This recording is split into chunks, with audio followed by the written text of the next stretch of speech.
Hello everyone, আসসালামু আলাইকুম। আপনারা সবাই কেমন আছেন? আলহামদুলিল্লাহ, আল্লাহর রহমতে আমি ভালো আছি। তো অনেক দিন পর আজকে আপনাদের সাথে কথা বলছি।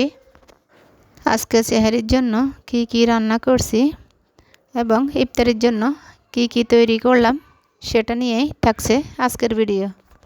তো প্রথমে ছোট মাছগুলো যা যা মশলাপাতি লাগে সব কিছু দিয়ে হাতে মেখে নিলাম। অল্প একটু পানি দিয়ে এখন বসিয়ে দেব। তো একদিকে আমার ছোট মাছগুলো বিরান হচ্ছে, তো অন্যদিক দিয়ে পাবদা মাছটা রান্না করে নিচ্ছি। যা যা মশলাপাতি লাগে সব কিছু দিয়ে বসিয়ে দিলাম। তো হালকা একটু পানি দিয়ে দেব, দিয়ে তারপর মাছগুলো দিয়ে দিলাম। তো আমার পাবদা মাছটা হয়ে গেছে, তো নামিয়ে নিলাম। এদিক দিয়ে আমার ছোট মাছটা বিরান হয়ে গেছে। তো এটাকে কে কী শাক বলে আমি জানি না, তো আমরা তিতা ডিমিয়ে বলি। তো এটা আমি ডিম দিয়ে ভাজি করে নিলাম। তো ইফতারের মধ্যে ছিল বুট ভাজি, আর আছে আলুর চপ, পাতার চপ আর পেঁয়াজু।